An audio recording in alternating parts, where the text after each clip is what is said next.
We will now call the Common Council meeting of March 4th, 2025 to order. Roll call, please. Alderman Kirkowski. Here. Lorik. Here. Ritz. Here. Alderwoman Marshall is excused. Alderman Gale. Here. Guzekowski. Here. Everybody, please rise for the Pledge of Allegiance. Mr. Haskins, would you start us out, please? Allegiance to the flag of the United States of America and to the republic for which it stands, one nation, under God, indivisible, with liberty and justice for all. Item 3 is the approval of minutes from February 17th, 2025. I will give you a moment to look them over. If there's any discussion, errors, corrections, omissions, please just take the floor. Kirkowski make a motion to approve the minutes of February 17, 2025. York seconds. Roll call. Alderman Lorik. Aye. Ritz. Aye. Gale. Aye. Guzekowski. Aye. And Kirkowski. Aye. And item 4 is a mayoral proclamation for Autoimmune Awareness Month, and it happens every March. And as it is March, we are going to recognize it here in Oak Creek. Krista, would you please read that in? Sure. Mayoral Proclamation Autoimmune Awareness Month, March 2025. Whereas Autoimmune Awareness Month is recognized every March with the intention of promoting awareness and understanding of autoimmune diseases. And whereas under normal functions, a person's immune system protects the body from invading microorganisms such as viruses or bacteria and produce antibodies or sensitized lymphocytes. And whereas in certain cases, the immune system isn't able to distinguish between healthy cells and invading pathogens and attack the very cells that are there to protect, thus resulting in an autoimmune disorder. And whereas autoimmune disorders can affect any part of the body, including the blood vessels, muscles, nervous system, gastrointestinal tract, endocrine glands, and multiple organ systems, and can be life-threatening. And whereas autoimmune disorders are typically categorized into 2 types, organ-specific and non-organ-specific. And whereas in organ-specific disorders, the autoimmune process is directed mostly against one organ, such as Hashimoto's thyroiditis, the thyroid gland, or type 1 diabetes, the pancreas. And whereas in non-organ-specific disorders, the autoimmune activity is widely spread throughout the body, such as rheumatoid arthritis or systemic lupus erythematosus, which is lupus. And whereas in the United States, autoimmune disorders impact over 50 million individuals, with women making up 80% of those affected. And whereas researchers have discovered a strong genetic connection and a shared disease mechanism among autoimmune diseases, which accounts for their prevalence in individuals and families. Furthermore, recent studies show an increase in autoimmune disorders affecting both men and women, highlighting the critical importance of raising awareness. Now, therefore, be it resolved that I, Dan Bakevich, Mayor of the City of Oak Creek, do hereby proclaim March 2025 as Autoimmune Awareness Month in Oak Creek, and hereby also acknowledge the importance of further research and studies. Thank you, Krista. Nobody has any words. I'll just shed a little bit of light on this. We get asked by a lot of different groups to do it, but this is a very serious disease affecting millions of people throughout the country. You or friends, family may have been affected by this, and anything we can do, bring awareness to it, and really to strive for a cure makes it all worthwhile. So please be aware of those that are affected by this, and anything you can do to make a difference would be greatly appreciated. Keep them in mind during the month of March. So thank you. No action is needed on that, as it is a mayoral proclamation, which will bring us into new business. And that is item 5, and that's to consider a motion to approve a plan of finance for $22,440,000 general obligation promissory notes. Max? All right, thank you, Mayor and Common Council. Max Gagan, Deputy City Administrator and Finance Officer. Before you tonight is a plan of finance to issue $22,440,000 worth of general obligation promissory notes. And it's really for 3 purposes. First, We have two note anticipation notes that were taken out in 2023 and 2024 that finance the Lake Bluff Stabilization and Revetment Project, the first phase. So we're looking to permanently finance that now, approximately $13.7 million. The second purpose is $3 million to finance the Enhanced Surface Transportation Rehabilitation Program, which we discussed at the last council meeting. And then lastly, we included $5.9 million worth of 2015A general obligation refunding bonds. All of these have a call date and they have maturities with interest rates from 4 to 5%. So if interest rates continue to get lower and we can get a good net present value savings, we're hoping to refund those at a lower interest rate cost. So with that, we do have Justin Fisher, Managing Director of Public Finance with Baird. He can provide additional details. Thanks, Max. Great to see everyone. So as Max kind of mentioned, we'll go through the financing, different purposes and so forth, but to give a quick market update, kind of the buzzword that you're hearing in the news right now is tariffs. That's the big thing, the unknown of what that potentially is going to cause, not only nationally, globally, etc. We've also got some overseas issues that's causing volatility and what's going to happen with Ukraine, Russia, etc. And then, you know, the final piece is what is the Fed going to do at the end of the year? Are they going to do rate cuts? Are they going to do 1, 3, 0? As of late, we've seen some softer economic reports come out, which has kind of pushed it to be potentially 2 to 3 type rate cuts at some point later in the year. So that's all been baked in really over the last couple of weeks, which is why you've seen Treasury rates come down over the last couple of weeks, is because of those softer reports and baking it in. Now, if they don't do the rate cuts like they're projecting, that's when we see the switch real quick back up to rates. So that's where the potential refinancing that we'll talk about in a little bit, we want to be in position to see, if rates hang in there and it looks attractive and we can get the correct savings, we'll include it. If we can't, we'll wait for a better day. So let's jump into the financing presentation. Page 2 here. Council considers the Plan of Finance Parameters Resolution March 4th. Like you've done in the past, authority to sign off on the note sale within designated parameters to the city administrator or deputy city administrator finance officer. The preparations are made for the issuance, so we've been working to get the official statement put together. Again, that's like the document that contains all the financial information about the city, so a potential investor wants to evaluate, that's what they're looking at. We did the bond rating call with Moody's. We did a presentation, so myself, Max, Andrew, we all put together a nice PowerPoint presentation that we went through with Moody's, talking about the financing plan, the state of the city, kind of the tax increment districts that the city has outstanding, kind of laying it all out for them so they can go to their internal credit committee and make a recommendation on what you should receive. The city has a current outstanding rating of a AA2, and at the end they felt very solid. They indicated to us that the city looked very solid in their financial position, factoring in this financing and looking into the future. So you're in very good shape to looking forward. And again, that's testament to you, to the finance officer, administrator, because we've been able to do a lot of investments within the community and area, lakefront, etc., all while keeping the bond credit rating strong throughout the entire process, which is very good to see. So if the market is strong and meet council's parameters, we'll jump into the market here. Potentially over the next couple of weeks, we're going to continue to look at when the economic reports are coming out, potentially get ahead of that, depending on certain situations. And then potentially close here April 10th of 2025.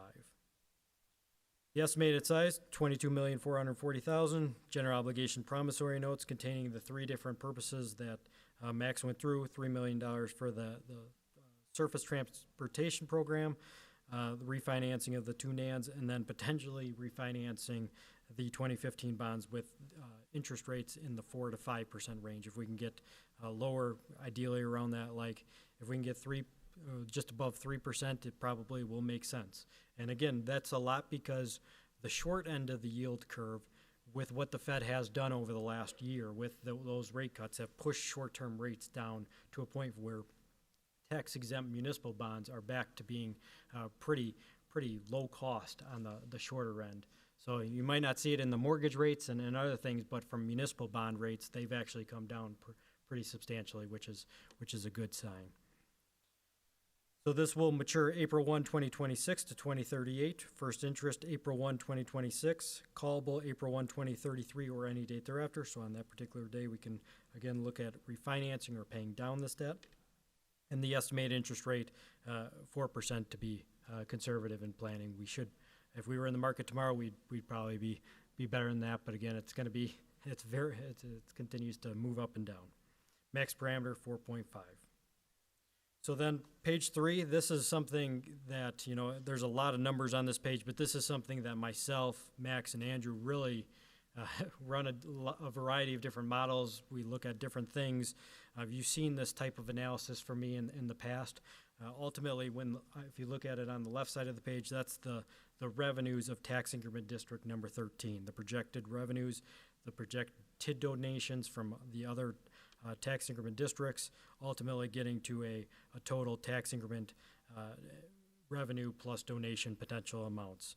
The middle of the page, that's what has been what has been issued. So that's column D, existing debt service. So that's what I presented in the past to the city.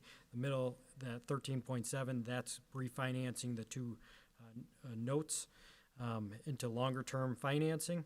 And then we've got some other hypothetical future financing that we've layered in there for planning purposes. We've also got some pay-go type developer incentives that we factored in, admin costs, ultimately getting to the right side of the page, which is the available after combined expenditures. The fund balance in the TID is positive right now, so we got about $1.7 million in there. So that's where we're going to be looking to draw down that, be able to pay down principal faster, ultimately saving the city interest costs by being able to pay down the debt faster. So that's where we've really kind of looked at what's the comfort level in being able to pay down the debt as soon as we can, but not putting ourselves in a position that potentially puts us in financial harm later down the road. So that's where, you know, my team and Max and Andrew we're looking at this nonstop and put together a really good plan to be able to pay down the debt fast. Now, if we go to the next page, page 4, this is the surface transportation program. So the left side of the page, that's your net existing city-supported debt service. So that's not including any tax increment district debt or utility debt. That's truly what's on the levy as of this year. The middle of the page, the $3 million, that's the financing. So issuing that and financing that over a 10-year period. Then we get to the total city supported, so you can see how it's kind of layered on top. And then we modeled in future hypothetical borrowings of $4 million every year going forward to continue to invest in the city in this program year over year. We've got some offsetting revenues from the utility aid, library, and fire impact fees, kind of offsetting some of that debt service, and ultimately to the right side of the page, which is the net levy-supported debt service, what it may look like, and what the mill rate may look like. So as you can see, it's very, we worked, kind of looked at a variety of different options and plans, and this gives a nice strategic way of incrementally increasing it over time and eventually getting to a point where 2034, we kind of max out, and then we would start to actually see the debt pretty, we would level off as you're paying off existing, you'd kind of replace it with new, and it gets to a point where it just stays level. And again, that's kind of the ultimate goal that you want to get to, where you can continue to invest and not have any impacts on the program to the taxpayers. Now, if we go to page 5, this is the hypothetical refinancing of the 2015A bonds. So the left side of the page, that's the outstanding issue as it is today. So there's you can see when you look at that's got a couple 4% coupons, a couple 5% coupons. What we're going to be doing is targeting those maturities to refinance, because some of them have 3% and 3.25. Those are in still good shape. Then we're not going to be able to refinance that and get any savings. So leave those outstanding. and just target the higher cost maturities. So that's where refinancing, right now what I'm showing is potential savings of about 1.8% present value savings. But again, this analysis was done a couple weeks ago. We've seen rates come down, and if we can get above 3% savings, which is kind of the standard to move forward, if you can achieve that, then we'll include it. If we can't achieve that because interest rates aren't, low enough, then we will leave out and wait for a better day and hope that interest rates come down in the future. So that's the plan with the potential refinancing there. Now, the last page, this is something I've shown you in the past. This is the general obligation debt capacity. So kind of factoring in everything that I just talked about, the different financings, but also factoring in all the future potential financings into the capacity analysis. Municipalities are allowed to borrow up to 5% of your equalized valuation. And as you can see, the black bars, that's your existing outstanding debt. So it's being paid down pretty rapidly year over year. Then the red, that's your general obligation promissory notes that we're talking about tonight. And we kind of layer in all the potential future other items. The gray there, that's what you have remaining in available capacity. If an unexpected or a future project comes up, you have that ability to utilize that capacity. So at the end of 2025, over $200 million in available capacity. It gives us comfort knowing that, one, you're paying down your debt at a high clip. Two, that capacity is at a very good level to be able to fund whatever comes your way. And if we think about a couple of years ago to where you are today, that capacity has grown pretty significantly over the last 5 years because, one, you've been growing pretty substantially, but two, you've been keeping your debt pretty flat because you're paying down at such a high clip versus the amount you're borrowing. So it's I think a nice visual to show you that you're in good shape and you're managing the debt at a very prudent level.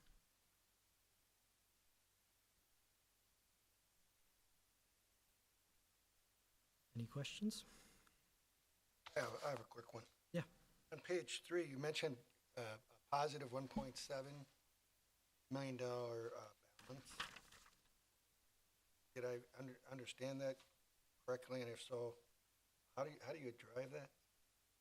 Yeah, so that's something that the tax increment district number 13 has been outstanding for many years now, and over time, developments within that have generated revenues, and that revenue is essentially set aside as a reserve in case something unexpected happens. We're to the point now where that development is really starting to take shape and that revenue is really starting to kick in. So we've got that 1.7 kind of sitting there in case something bad, unexpected happens. So the thought is, well, let's pay down some of this principal at a little bit higher clip to save on interest cost and draw down some of that $1.7 million. And that's why when you look at the 2025, there's like that negative 551,000 because your expenditures are higher than your revenues in that particular year, but it's going to be covered by that $1.7 million kind of reserve. You're going to be dipping into that. Thanks. Yeah. Justin? Yeah. You mentioned earlier that you made the statement tax exempt municipal bonds. Are those in general obligation promissory notes one and the same, or they differ? Or they're kind of the same? Kind of the same. So you can issue taxable general obligation promissory notes or tax exempt general obligation promissory notes. The city has a history of issuing both types, but they're both general obligation. I keep forgetting to ask this question, but this might be my last time to ask it. Who buys these promissory notes? How are they sold? And I mean, does one company or one person buy the bulk of it, or do general run-of-the-mill citizens get to buy some of this stuff? I mean, how's this stuff sold? Yeah, no, it's a great question. And who buys these? You can think of large insurance companies, State Farm Insurance. They buy it. Trust funds. They're buying it for their funds. Banks, they'll buy it for their portfolio. It's a very competitive process in that it's sent out to the market, and essentially it's a supply-demand type structure. So if you're able to sell it at X interest rate, you know, and there's one buyer for that, that's kind of the interest rate. But if there's 5 buyers for it, then it comes down until there's essentially one buyer remaining. And that's kind of drives down the interest rate. So, you know, it could be individuals that want to purchase it that have, you know, a lot of money to be able to do it. 22 million lying around, don't know what to do with. You know, and want that tax exemption when they get their interest. Alright. So it's about a $10 billion a week market. So there's a lot of issuance out there in the marketplace, and so yeah, it's just a big market. Thank you. Yep.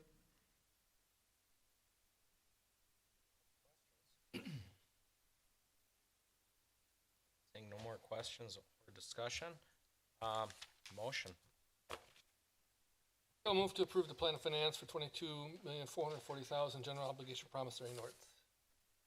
Guzekowski will second. Roll call. Alderman Ritz. Aye. Gale. Aye. Guzekowski. Aye. Kirkowski. Aye. Lorick. Aye. Item 6 is consideration of a resolution authorizing the issuance and establishing parameters for the sale of not to exceed $23 million in general obligation promissory notes. Max? Yeah, Max Gagan, Deputy City Administrator and Finance Officer. So you approved the plan of finance, and now is the formal action to approve the parameters resolution, which authorizes the city administrator as well as Deputy City Administrator Finance Officer to enter into agreement to sell the notes at any day of our choosing. And that parameters resolution does have parameters attached to it. So the maximum price of the notes would be $23 million, interest rate of 4.5%, and a present value debt service savings of the refunding of the 2015 bonds of at least 3% of the principal. With that, happy to answer any questions you may have. Questions for Max? Seeing none, motion. Clerk moves to adopt resolution number 12560-030425, a resolution authorizing the issuance and establishing parameters for the sale of not to exceed $23 million general obligation promissory notes. Ritzel, second. Roll call. Alderman Gale. Abstain. Alderman Guzekowski. Aye. Kirkowski. Aye. Lorick. Aye. Ritz. Aye. And item 7 is consideration of a resolution authorizing the redemption of the general obligation refunding bonds series 2014B dated December 16th, 2014. Max Gagan, Deputy City Administrator and Finance Officer. So before you tonight is a resolution that would authorize city staff to redeem, which is essentially to issue a full call on the 2014B general obligation refunding bonds and pay them off with cash on hand. So the long history of this is that back in 2012, council issued $4.6 million worth of debt to finance our portion of the cost for the Drexel interchange. We then refinanced that in 2014 in the amount of $2.725 million, and that's where the 2014B bonds came from. The bonds are currently amortized through 2032. They did have a call date of May 1st of 2024, so we could have called them beginning last year or any date thereafter. The debt service that is paying this is attributable to tax increment district number 7. So given that the performance of TID number 7 has really turned around in the last few years, we've accumulated cash on hand that we can utilize in order to pay off the remaining principal amount, which is $1.375 million. And again, TID number 7, its project plan's been fulfilled, the expenditure period's lapsed, and we have no other outstanding financial liabilities outside of these bonds. So the intention is that we would do the full call and payoff of these bonds, which would save us about $170,000 worth of interest costs. And then we would proceed at our March 31st meeting with the recommendation to terminate the district. By terminating it before April 15th of the year, that would allow us to reduce the tax increment levy for the 2026 budget. That's something I think we've talked about it's dating back to the council budget workshop last fall. This is really the means, the first step in order for us to proceed in that direction. So again, happy to answer any questions council may have. Thank you, Max. Any questions regarding? Okay. Seeing none, motion.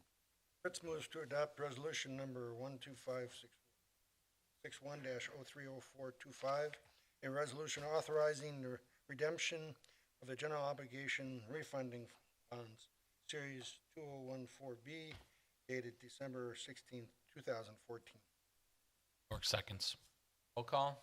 Alderman Guzekowski. Aye. Kirkowski. Aye. Lorik. Aye. Ritz. Aye. Gale. Abstain. Thank you, everyone. Yes, sir. Thank you, Justin. Item 8, consideration of a motion to concur with the mayor's appointments as follows. Board of Review, Mr. James L. Pullman of 5957 West Creekside Crossing. You do have the application in your packet. Please take a look.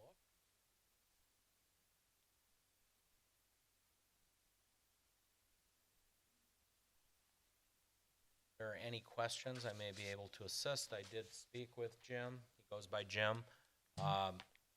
Newer resident to Oak Creek, but all the same wants to really get involved in the city.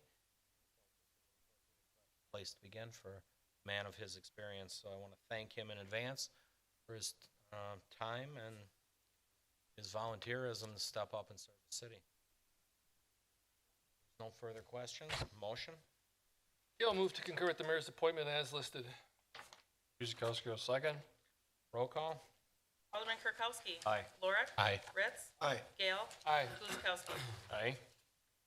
And item 9 is consideration of a resolution approving a memorandum of understanding between the City of Oak Creek and South Milwaukee.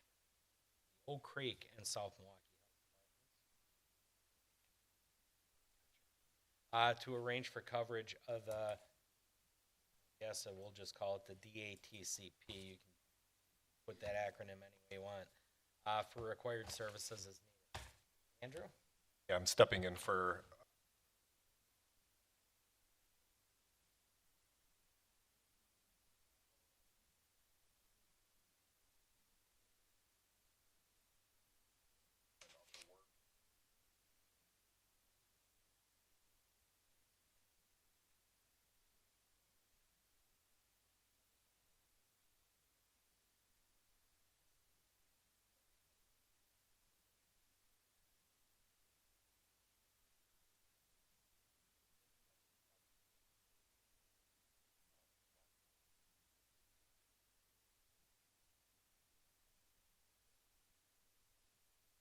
Questions, anything? Greg, anything you want to add? No. Covered it. Okay. There's no further discussion. Motion. York moves to adopt resolution number 12559-030425, approving a MOU between the Oak Creek and South Milwaukee Health Departments to arrange for coverage of DATCAP required services as needed. Gale second. Roll call. Alderman Lorik. Aye. Ritz. Aye. Gale. Aye. Guzekowski. aye. Kirkowski. Aye.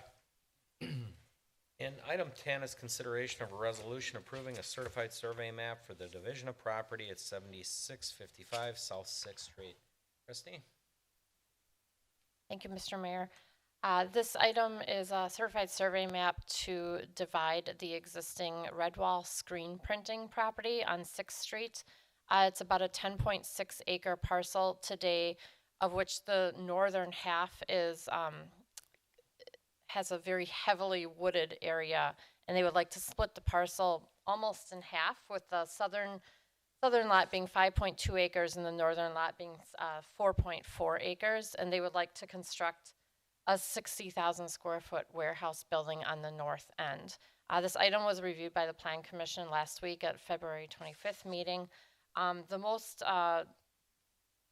important note about this particular item is that, talking in advance here, but the certified survey map creating the northern lot to be redeveloped, that northern lot, if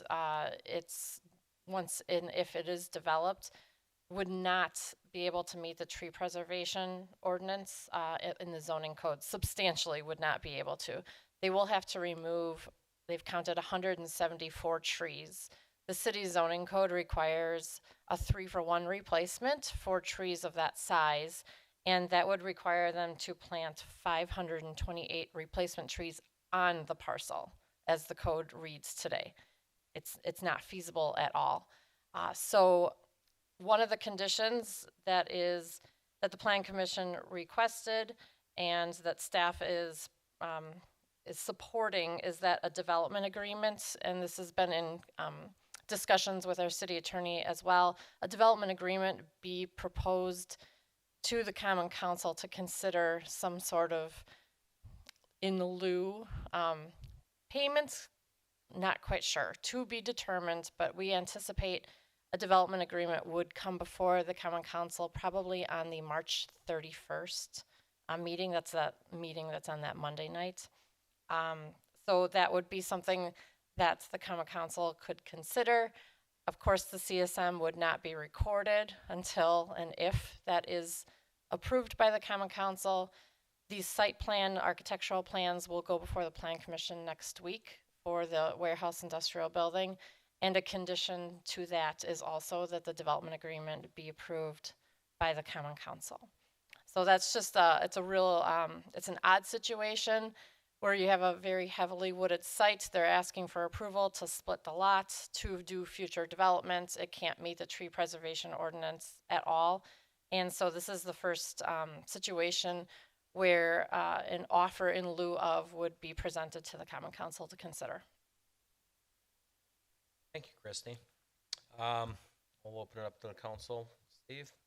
Kristen, is there since we have the ability to make modifications, I assume, to this tree preservation ordinance, because, has anybody given any thought to, well, if we can't plant 500 trees on this parcel, but we can plant some, would they consider planting trees elsewhere in the city to meet the 500? I understand what the ordinance says, but in lieu of, there might be other places in the city, whether Lake Vista needs some trees, or Abendschein needs trees, or streets in the city got decimated by emerald ash borer might need trees. I mean, I just throwing that out. Yeah, I think I'm anticipating that the property owner will provide some sort of financial offer in which the city could decide what to do with that. And again, this is a policy decision that the Common Council would have to consider as the development agreement is drafted, whether that you would want to put potentially those funds towards trees elsewhere in the city. That is not something Redwall would plant. That would fall on probably the Department of Public Works. But again, lots of policy decisions to consider as that development agreement will be drafted. Okay, well, take it as a suggestion. I'm sure if they, if that's a good offer, I'm sure the DPW can say, all right, you dump the trees here, we'll plant them for you, whatever. All right, thanks.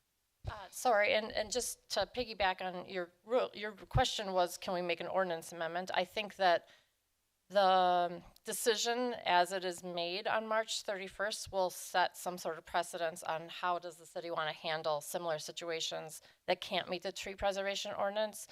So we would draft an ordinance amendment, a zoning text amendment to that section of the zoning code to address similar situations if a precedence is set by the Common Council with that development agreement. Okay, thank you.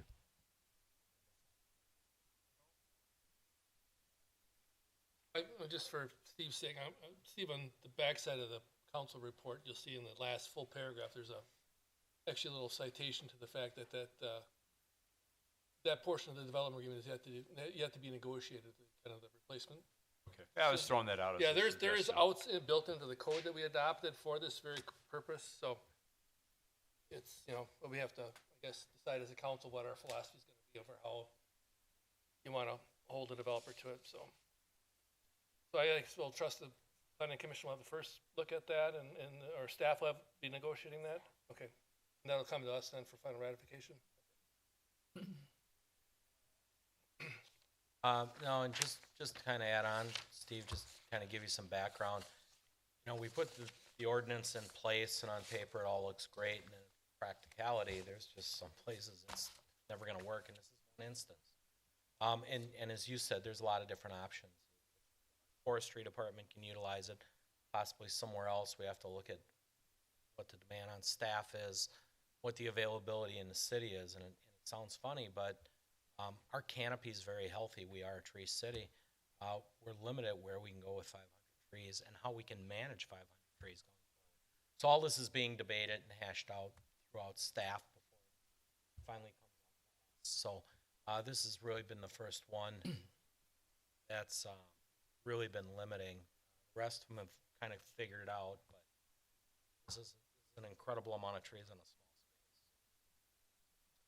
space. There's no further questions, discussion. Motion on 10 that was.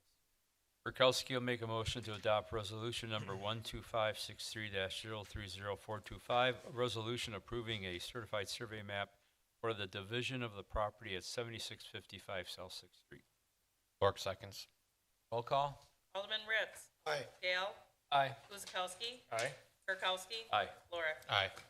And item 11 is consideration of a motion for approval to exclude a purchase contract with Reliant Fire Apparatus, Inc. for the purchase of a Pierce pumper in the amount of $1,108,120. Chief Kresick, here to explain everything.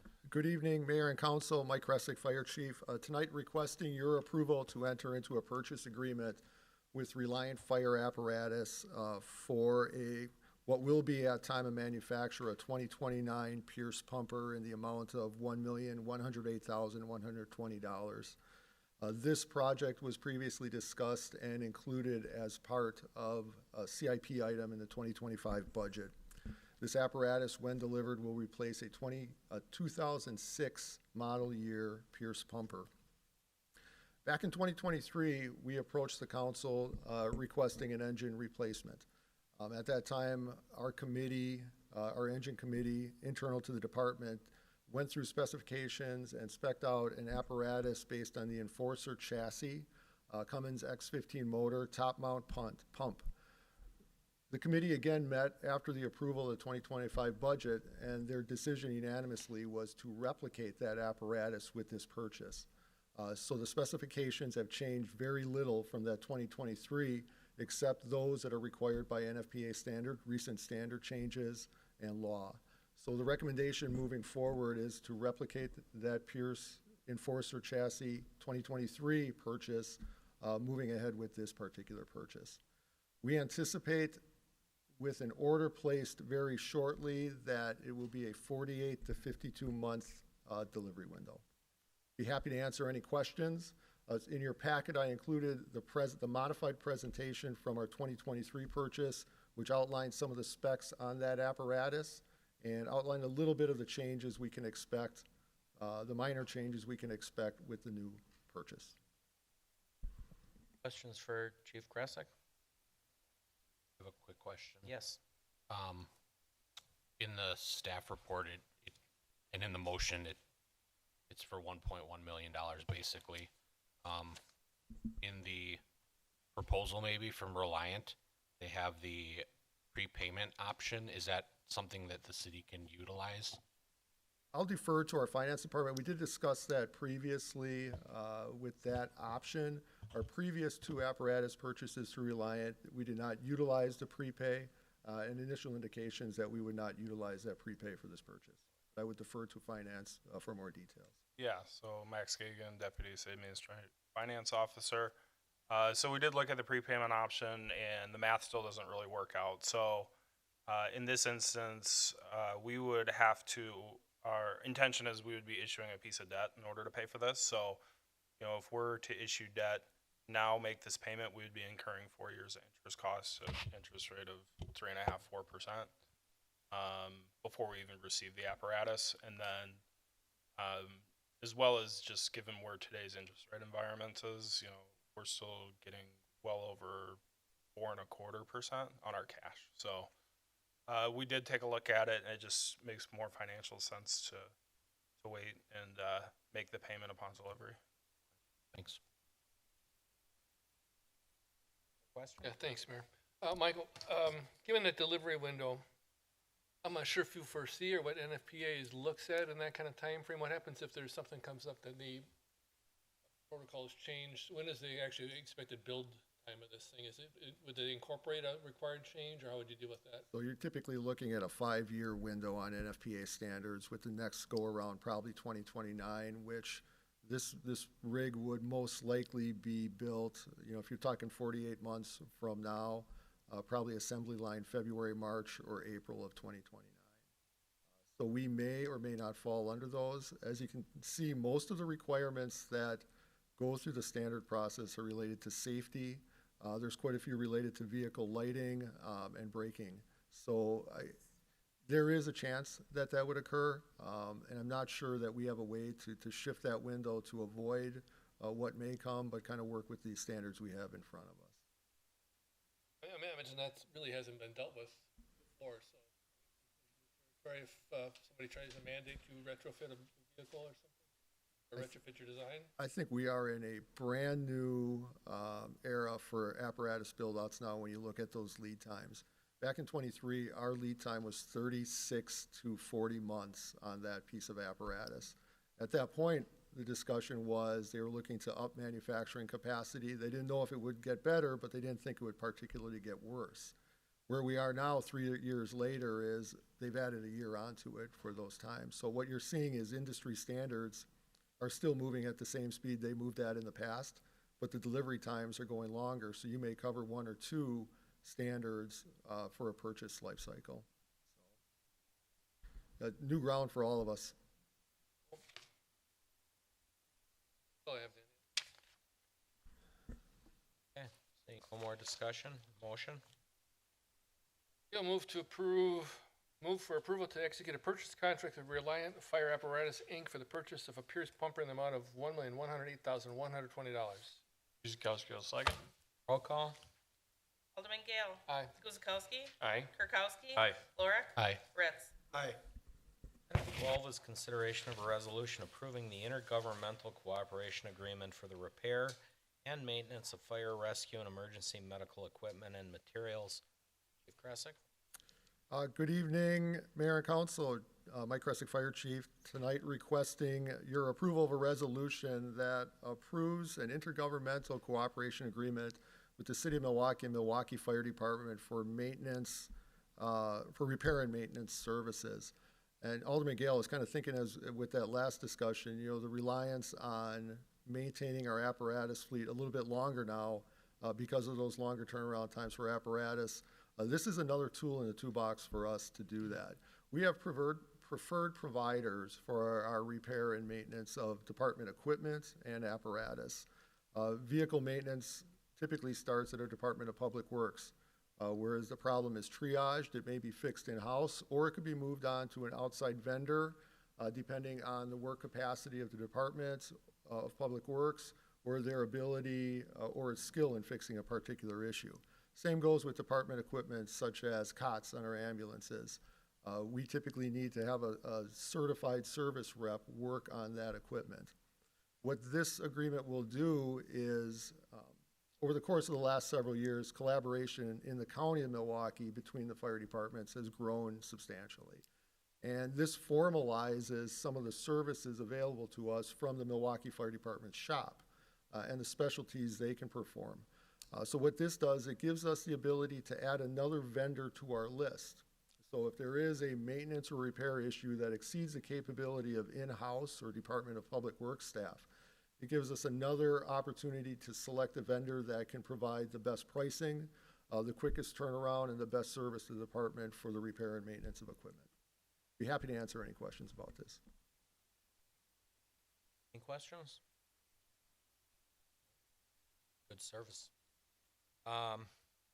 Motion. Bill move to approve resolution 12562-030425, approving the intergovernmental cooperation agreement for the repair and maintenance of fire rescue and emergency medical equipment and materials. Guzekowski will second. Roll call? Alderman Guzekowski. Aye. Kirkowski. Aye. Lorik. Aye. Ritz. Aye. Gale. Aye. And Thanks. Item 13 is the License Committee. I will turn that over to Alderman Kirkowski. Thank you, Mayor. I trust everybody's had an opportunity to review the items on tonight's Common Council report. Does anybody have any questions, cares, or concerns?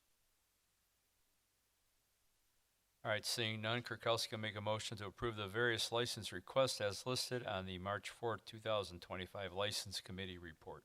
Ritz, second. Roll call. Alderman Kirkowski. Aye. Lorik. Aye. Ritz. Aye. Gale. Aye. Guzekowski. Aye. Got everyone. Okay. Item 14 is our vendor summary report for February 26, 2025, in the amount of $646,399.33. As you have the report in front of you, if there are any questions, please take the floor and address the appropriate person to answer the question.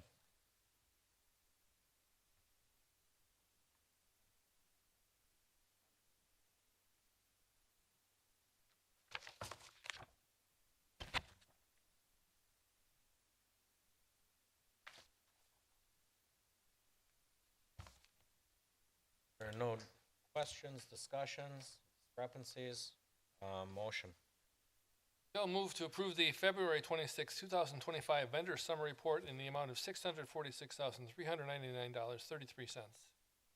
Guzekowski will second. Roll call. Alderman Lorik. Aye. Ritz. Aye. Gale. Aye. Guzekowski. Aye. Kirkowski. Aye. And item 15 is consideration of a motion to convene into closed session pursuant to Wisconsin State Statute, Section 19.85, to discuss the following. A, Section 19.85, Sub 1, Sub E, and Sub G, to consider proceeding with outside legal counsel to investigate and file a lawsuit for possible cost recovery for environmental remediation on the property owned by the city located at 4301 East Depot Road. And B, Section 19.85, Sub 1, Sub E, and Sub G, to confer with legal counsel regarding negotiation strategies with SWC Industries, LLC, formerly Cornell Aluminum Properties, LLC, and Beazer East, Inc., for the remediation and redevelopment of the property owned by the city located at 9170 South Fifth Avenue and the property owned by SWC Industries, LLC, located at 1900 South Fifth Avenue. Gale? Thank you, Mayor. Gail moves to convene in the closed session pursuant to Wisconsin State Statute, Section 19.85, to discuss the following. A, Section 19.85, Sub 1, Sub E, and G, to consider proceeding with outside legal counsel to investigate and file a lawsuit for possible cost recovery for environmental remediation on property owned by the city located at 4301 East Depot Road. B, Section 19.85, Sub 1, Sub E and G, to confer with legal counsel regarding negotiation strategy with SWC Industries, LLC, and Beazer East, Inc., for the remediation and redevelopment of the property owned by the city at 9170 South Fifth Avenue and property owned by SWC Industries, LLC, located at 9100 South Fifth Avenue. Guzekowski will second. Roll call. Alderman Ritz. Aye. Gale. Aye. Guzekowski. Aye. Kirkowski. Aye. Lorik. Aye. We will now convene into closed session and resume at its conclusion. Thank you. We will now consider a motion to reconvene into open session. Gail moves to reconvene in the open session. Guzekowski will second. Roll call. Alderman Gale. Aye. Guzekowski. Aye. Kirkowski. Aye. Lorik. Aye. Ritz. Aye. Item 17 is to consider a motion to take action if required. Gail move to authorize Murphy and Procthauser to proceed to investigate the possible cost recovery and for environmental remediation on the city-owned property located at 4301 East Depot Road and authorize their filing of a lawsuit subject to any technical corrections as approved by the city attorney. Guzekowski will second. Roll call. Alderman Guzekowski. Aye. Kirkowski. Aye. Lorik. Aye. Ritz. Aye. Gale. Aye. Okay. That'll bring us to adjournment. Just want to wish everybody out there a happy Punchki Day. You got about 3 or 4 hours left to get your Punchki before you're done for a few weeks. So enjoy. Other than that, thank you for tuning in, and we'll get a motion to adjourn. Fritz motions to adjourn. Lorik seconds. Roll call. Alderman Kirkowski. Aye. Lorik. Aye. Fritz. Aye. Gale. Aye. Guzekowski. Aye.